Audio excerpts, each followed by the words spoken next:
Good afternoon, Gunners. We just witnessed Arsenal travel up to Old Trafford to play Manchester United, and in the end, it was a very hard-fought point in the end, in the closing 10 minutes of the game, after such a lacklustre and poor performance by the Gunners. We came into this game knowing that we had Smalling and Bailly out for Manchester United, and some of their first team players were missing as well, like Rooney, who was on the bench today, who later came on in the game to replace Martial, and Schneiderlin, who was also on the bench, who I've really rated for Manchester United, coming on for Mata, the goal scorer. And Arsenal came into this game with a very, very well-strengthened team. Sanchez up front, Ozil in the attacking midfield position. The only change we saw was Ramsey coming back and playing on the right wing.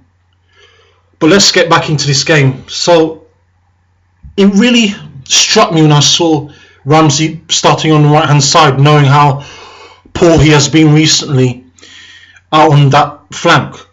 And the thing that really gets to me is that in the Euros that has just gone past in the summer, we saw that he was best utilised in the attacking midfield position or the deep-lying playmaker role.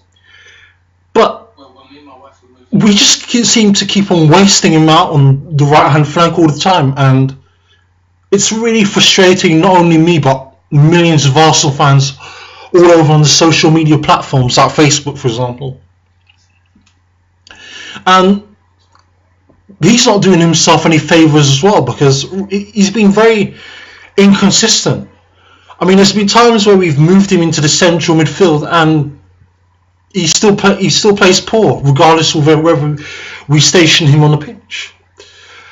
And Pogba really dealt with him very well, and so did the United fullbacks. So did Valencia and Shaw.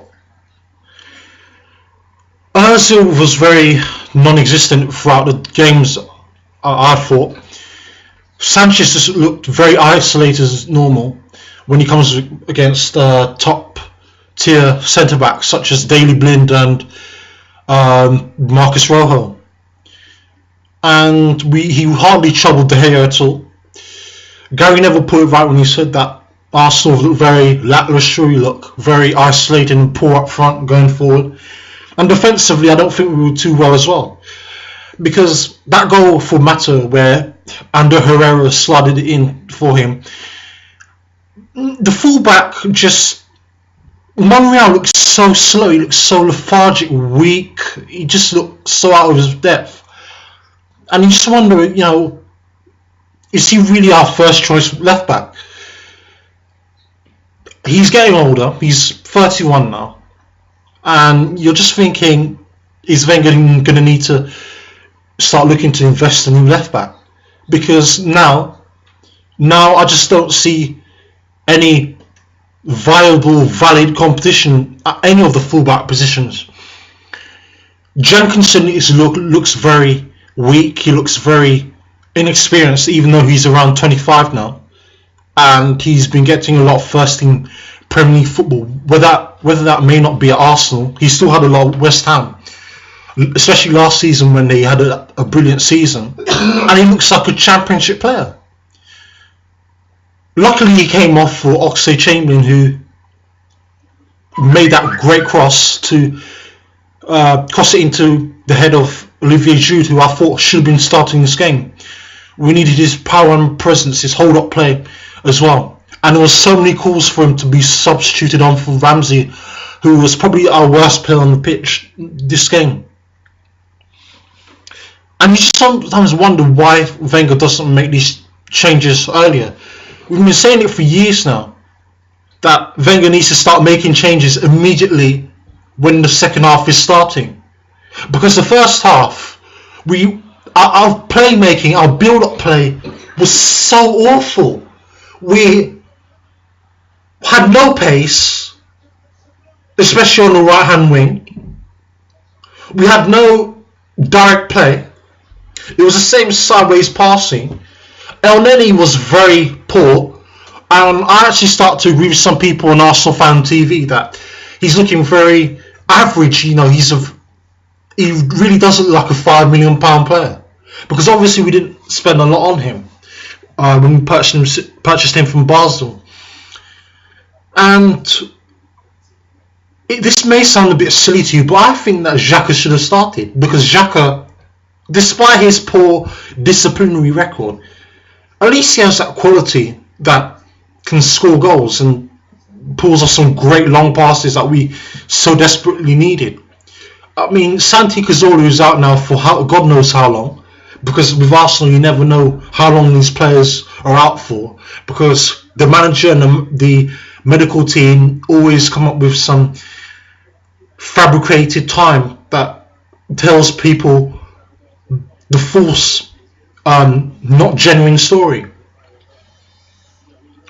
Czech had to deal with the players at times, Manchester United players such as Rashford and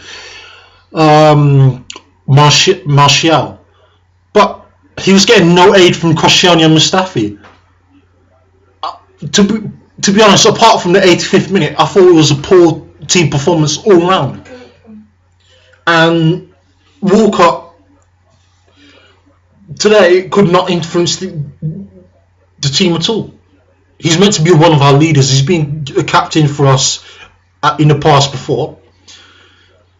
We just lacked leaders today. It's like whenever we come to Manchester United, there's always a leadership problem, especially against Jose Mourinho. With the exception being the Community Shield last year, where you can't really take that into account because it's a pre-season game. But it's really annoying that every time we come up against a Mourinho's team or a Man United at Old Trafford, we're so weak mentally and we're so poor. There's no proper leadership qualities whatsoever to come and say that we're really going to put up a real challenge, which we failed to do today. And now you just wonder what the mindset is going to be when Paris Saint-Germain come up to us in the penultimate Champions League group stage match against PSG at the Emirates. And November is really the month where we always tend to struggle. I mean, last season we had an awful November against West Brom and Co and Norwich City. And I really worry for us now. It just seems that we're getting found out all the time. Tactically, we're being found out. Today showed that with Ramsey on the wing. The passing was poor. And I really can't see a good time for us in this remaining quarter of November. Hopefully I'm proven wrong, because we really need to build up some momentum going on into the new year, especially into the crunch period in December, where we've got Manchester City and we've got the League Cup coming up soon as well, where that could be the first trophy we could potentially win if we eventually do make it to Wembley. But my man in the match has to be Olivier Giroud, because even though he didn't start the game, I just felt that we really needed that goal that would have unlocked everything that Manchester United set up. And just now, I really think that he has to be starting these games at front, Giroud. Sanchez has to be put on the wing again, because we look very poor up front. And the problem with having weak players is that we always struggle to unlock defences all the time, whether that be a top half of the table team or a relegation threatening team. I don't know if you remember, but a few weeks ago against Sunderland, we really struggled against a poor team that really has only got one win and really has been by far the worst team in the Premier League, until we had to bring on Giroud of all people and score those two crucial goals to eventually come out with a 4-1 win. And it looks to me that the formation is not looking too good as well. We need to go back to a two-striker system where we can have Sanchez and Giroud playing together, so Giroud can knock the ball down to Sanchez to finish off the chances. And that's what we really lack today. And hopefully Wenger can look more into this, because today highlighted all our problems, not just attacking wise but at the back as well. and hopefully we can get some good victories and get some good favourable results for a really crunch period in December. So my man of the match, as I said, would be Olivier Giroud, only for scoring that goal that we needed, and he, I think, would probably get a 7 out of 10 performance. Could have been higher if he started the game, but yeah. But thank you very much for watching, guys, and I'll be back soon for the preview of the Paris Saint-Germain game coming up next week. If you want to leave a comment down below, that will be well appreciated, and let me know your thoughts of the game in the comment section below. Make sure you drop a like as well on this video if you really enjoyed it, and thank you very much for watching, guys, and I'll see you back soon. For now, bye.